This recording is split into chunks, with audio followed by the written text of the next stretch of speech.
So here we have the Mini Cooper Diesel Countryman All 4, which is the 4-wheel drive, on a 12 plate.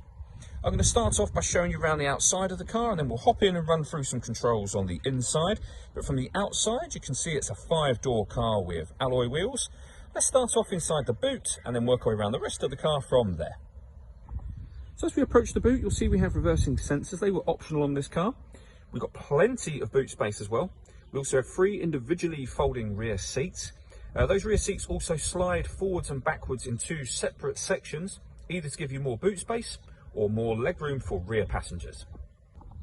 Just briefly before we climb in, I think it's well worth seeing the interior from this exterior point of view.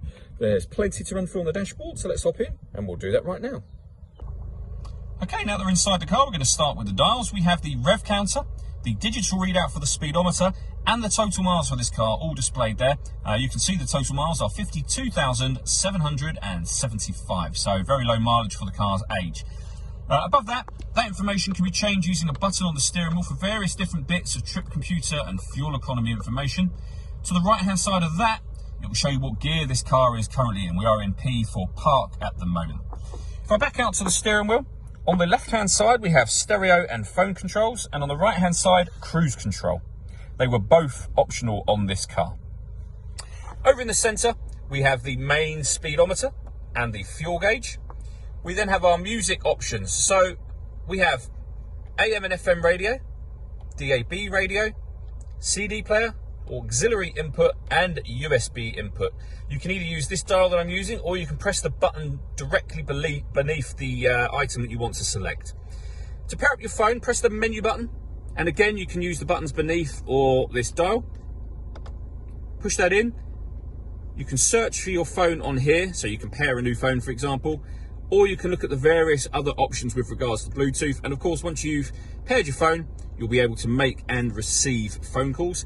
This is where you can look at your computer information for the car, and where you can change things like the time and date, etc. from there. Working our way down, we have the CD player. We then have climate control beneath that. So you can adjust the fan speed, the temperature, the direction you like the air to be distributed in. When you're happy with those settings, that button turns the air conditioning off in this case, or back on again. Or you can hit auto, and the car will now maintain 27 degrees by taking control of the fan speed and the direction of the air. To override that, press the auto button again, and it will put you back on whatever setting you had it on previously. We also have a heated rear screen. That button will divert the car's air conditioning to the front screen. Beneath that, we have passenger front electric window, passenger rear electric window, and then the same for the driver's side. That button will put the deadlocks for the car on, so that locks the car doors from the outside. The buttons beneath that are for your front and rear fog lights. Hit that button if you don't want the rear passengers to be able to control their own electric windows. That button on the right hand side there will turn off the traction control. And then beneath that we have 2 cup holders and a 12-volt charging socket, so you can charge your phone or a satellite navigation, for example.